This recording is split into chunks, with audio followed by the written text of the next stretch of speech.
Hi, can you hear me now? Hey, yeah, I can. Damn it, I shouldn't have said anything. Yeah, we kind of jinxed it, I guess. Yeah, probably. Okay, so I was asking you, Timo, so what do you study on university whenever you're not in a metal band in Varg? Okay. I do communication economics, so public relations and stuff like that. Wow, that's interesting. Very modern, very up to date, I'd say. Yeah, I guess. It Yeah. has to. Okay. So, and you're into all that? I mean, do you enjoy it with a passion, the things you study, or is it just like a degree, but your true star is to become like the biggest rock star you can? Yeah, for sure. Yeah. I mean, now it's hard to say. It just started, so I like it so far. Okay. I mean, I'm just trying different things because I worked as a audio engineer before, Mm-hmm. I see. but this didn't work out. So being a musician and being an audio engineer both doesn't pay off very well Okay, I see. to make a decent living out of it. So I'm kind of trying something new at the moment. Okay, that's interesting. Okay, well, it's an interesting time to be talking to you about Varg, obviously, since you guys just Yeah, released a record, a new one, The End of Our Lives, if I've translated it yeah, correctly. yeah. It did. So Okay. did you get the German or the English version of the album? I got the German one, which I Okay. thought, yeah, to be honest, I was always into, like, very heavy and, like, very growlish, like black and death metal, that's the kind of stuff I grew up on after Megadeth and all that. But I never, to be Mm-hmm. honest, I never heard it in German. But, I think it actually works, if you ask me, for my personal taste. I really did like it. Yeah. Yeah, Yeah, that's cool. yes. No, I'm just always asking in advance because Napalm mostly gave out the English version to the international press people, but sometimes, like in your case, they give away the German one. So Interesting. Yeah, well, it's not the yeah. first one I've received in whatever European language. So Hmm. I was just kind of like, oh, yeah, okay, that's cool. Well, like the same Yeah. black metal from Norway to me. What does it matter? Yeah. Sure. Cool. Oh, okay, so I saw already that the album has been doing quite well on charts, on European charts. Yeah, it did in Germany. We um, started out on 17, so Hmm. this is Okay, big deal for us of being in the top 20s that's very impressive. with That is. yeah. Okay, and how have been the responses, like personal responses from fans, from your environment? Yeah, I mean, like in our personal environment, of course, everyone is really amazed by that stuff, and a lot of the fans are too. Okay. I mean, obviously, there are always a couple of fans that like scream sellout and stuff like that. So Okay. a lot of them like start accusing us of just be like doing it for the money and stuff like that. Okay. And I mean, I guess that's quite a natural reaction. But what people don't know is that yeah, you don't really make money with with that kind of music, even if you enter like the top 20 charts or something like that. Okay. So But still, on an artistic level, how do you respond to that when people tell you, okay, yeah, you guys sold out, you guys much more mainstream friendly. So what does that do to you as an artist? Do you have any response to that? uh, yeah, sure. I mean, it's not that we sit down and try to make and sit down with the goal to make more mainstream music or something like that. We always did, and I think we will always do what we just feel, Mm-hmm. what feels right for us. We always, when we wrote music, just plain wrote direct out of our hearts what we felt, what we wanted to do. And so the music on this album, it is a very special one for me because it's really straight out of the things we felt and the feelings we have in the music, and I really do identify with the style we have on that album. I think this is I think Varg has finally found the perfect way of like combining all those styles we incorporate in our music, and this is just what we wanted to do. And I think most people see that, and yeah, and I just yeah. So it's like just a natural progress for Varg, you mean? Yeah, I mean, writing music is just a natural progress, and if anybody thinks that we like try to be sellout or something, then it is their right to think whatever they want. Yeah. I just can maybe I probably just want to encourage them to differentiate a little bit more and look at things from different perspectives, because it's not that plain simple actually, and we for sure do not make music for the money, because there is no money. Well, I'm quite optimistic, because The End of Our Lives is now really top the charts. So place 20, it is quite impressive. So yeah. I mean, I'm really happy about that, and I what I love about this is that it shows that, especially in metal, because there are a lot of rock and metal bands in the top 50 charts. I mean, in Germany it is like that, but I think it is probably the same in other countries as well. And this shows that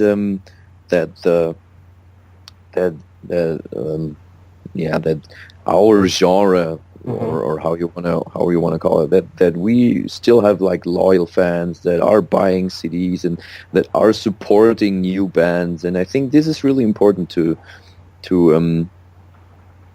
support music, or anything. I mean, whatever it is, if you're passionate about it, like any kind of art or artist, and it is just important to support them. I see. And I agree, of course. And I just wanted to to mention that, well, I don't know, I guess it is quite common in Europe, to have metal acts, metal bands, topping charts and being in the top 50. But, well, since I'm from Israel, so it's not that common where I come from. But I kind of get that vibe. Sure. And, and I think it reflects, kind of what you said. I think the metal audience in total, in generalizing, I think it's not only loyal to its favorite heroes, it's kind of loyal to to buying music, doing the simple stuff. It's yeah, sure. You're totally right, and this is what I love about this. People are still into this. They still appreciate. They still appreciate the art and efforts. All those musicians may be young newcomers, or may be the established old great bands. It doesn't matter, but people still really appreciate what they are doing, at least most of them. And this is what I love, and this is what we are, and I am very thankful for, because if there was no one that would buy our albums and listen to our stuff and come to our concerts, then we wouldn't be where we are at the moment. Then we wouldn't have the possibilities to do international tours all around the world, through Europe and through North America and stuff like that, if it wasn't for the fans that support us and are into our stuff. And it's just a great thing, and that's what I love about the metal music scene, because people are supportive. I see. And so tell me a bit about that experience of touring internationally. Describe what goes. Oof. Yeah. Try. Yeah, I mean, the first time we've been overseas in the US and Canada was when was it actually? 2012, I think. Okay. Where we were on tour with Elevati and Winter Sun, and it's just I don't know. I mean, touring in general is a very intense experience, because you get into this like you totally get let loose of reality. Like you forget about everything back home, about whatever it is. Is it like work you have to do, bills you have to pay, whatever. All that stuff stays at home, and you go on tour, and you there's nothing you have to think about or care of. There's just making music and being on stage every night, and that's the only thing you need to worry about. And this puts you in a very special mindset, which is amazing. And even being like thousands of kilometers away from your home, like being overseas in the US or something like that even like increased that process in all of us, I think, because we really enjoyed being do tours over there, because like everyone, I don't know, everything was a little more intense. Everyone partied a little harder than all the other time, and everyone was a little, I don't know, there was just so much passion, and it was such an intense experience. I see. But yeah. Okay. But that's I guess that's always the case with things you do for the first time. Like the first time we played a big show, it was very intense, and then the second time you play a show of that size, like this first time effect isn't there anymore. But then there's something else you haven't done before, and you do it, and then it is exciting as fuck. Okay, that's a great way to put it, actually, because I can relate to that, but I think I kind of got a glimpse to it when you were saying, well, I don't know, I forgot how you said it, but you pronounced that like that mindset of being away, being just there for the music. So, and I don't think it's something, if well, you know, I wish, of course, that you guys would continue making music on for the next 20 years or so. But that's something that in 10 years from now we won't be able to describe again. So thank you. I think that's important for our fans to hear. And okay, I wanted to ask you, okay, well, we've been talking about the artistic process and all that, and you guys, where the latest album met you as artists, and you've already released 3 videos for it. Achtung and The End of Our Lives, and the third one I forgot, which is... Dunkelheit. Dunkelheit, right. Okay, right. So, and okay, there was something like quite bizarre, very artistic, very like somebody directed the shit out of you over there. It was almost like you were acting. So tell me a bit about those experiences. How was it like? It was fun actually, because we shot 3 videos at one weekend. Okay, so really? It all happened straight? Yeah, but not those 3 videos. We did the video for the Rotkäppchen EP, which was released last year, the Little Red Riding Hood song. We shot that video, and the video for Das Ende aller Lügen and for Achtung. We shot those 3 videos in 2 days with company from Berlin. Okay. And which was like, it was a very big production, and like big crew and director and catering and all stuff like that. It was very intense because we had so little time, and we did write the concepts for the videos ourselves in advance. We had like ideas for all of it, and what made it even more like,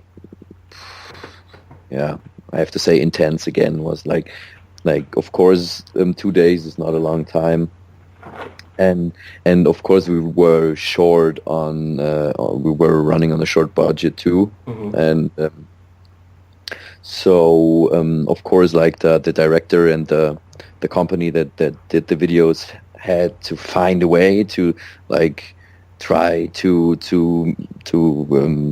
make our ideas for the videos come true, but on the other hand, they had this like limited time and limited budget and stuff. So most, or even let's say 80% of the things that we were like planning and already seeing in our heads for the videos weren't done in the end, because it just wasn't possible, and we had to do just whatever was possible, you know. So did it feel like a compromise at a certain point, or did you just like go with it? Yeah, sure. I mean, it is always compromise. But if you are running on a limited time and on a limited budget, you have to compromise. Like, if I want something to exactly come out as it looks, or as I can see it in my head, then we probably would have like needed 3 days for one video and like I don't know 10 times the budget, I guess. Okay. And tell me a bit about the video of The End of Our Lives, because it's very political, it's very in your face, it's very again modern, like zombies. So how did that how did that concept occur? Well, the concept just occurred by it just like, I mean, it is basically what the song is about. We just wanted to visualize what the song is about. We wanted to show which people we address to in the song, like like who are the liars we are talking about. So this is why why we have like all those guys in suits representing like authorities, not only politicians, but they should. We didn't want it to be just on like politicians and stuff, but also focus on, I don't know, like CEOs of all those big companies, and then I mean, and I mean it's a complicated topic, and I always like to add that, of course, we are not, or I don't want to say, and we don't want to say that like every politician, every journalist, every banker, whatever is like a corrupt, inhuman asshole. I mean, that it's of course not the case, because like on the other side, I always try to encourage people to differentiate and look at things like different perspectives. So I have to do that too. That's for sure. Okay. Do you guys consider yourself like a political band? Like, are these topics and issues that are important for you? No, we actually don't consider us as a political band, but it just felt. I mean, we just kind of felt the need to talk about stuff like this. And I mean, I know that Philip, like our singer, was inspired a lot by the album Rise to Ruin by Gorefest from the Netherlands. Okay. Which is kind of about the same topic. Like there is one song where they create this fake news broadcast thing where they report that all the world leaders were like dragged out of their offices and shot on the streets. I gotta give it a listen. Now I really gotta give it a listen. It is a really great album, Rise to Ruin by Gorefest. I just can encourage everyone to listen to it. Just a really great death metal album, but not like there are a lot of what's the word? Well, there's just a lot to it. The whole album, it's very diverse and interesting. But anyways, I know that this was a big inspiration for Philip to write those lyrics, and yeah, I mean, we wrote those songs like almost 2 or 3 years ago. So, so we just had this rough concept in mind, but with all those things happening in Europe right now at the moment, it is even more like, of course, it is more actual than it actually was when we wrote it. I see. So, it's even more relevant, more up to date. Yeah, it is, and this wasn't intended, but yeah, it turned out like this, and I mean, I don't think it is a bad thing, because there is a lot of shit happening in especially our country. Really? At the moment. Tell me about it, please. You live in Germany. Please tell me about it. No, but I'm kidding. Obviously, I'm kidding. Like, every place has its issues, and yeah, sure. I mean, I'm sure you know we have this like these thousands, millions of refugees coming to Germany, and there are just there is just part of the population that's getting louder and louder, like against it. Being against it, yeah, and this is just, this reminds me so much about like a very, very dark part of our history, actually, and it is really, I'm kind of afraid of what's going to happen with all this situation, and I'm just trying, or I'm just hoping that maybe with that album, and especially with the intro, with the speech by Charlie Chaplin, who is talking like that. I love this, by the way. I just have to say that I absolutely loved you guys using that. Really. I love the intro too. The speech is just, it is so great, and he's saying like that we have to fight for freedom and for tolerance and stuff like that. Maybe we can open an eye or two in some people that are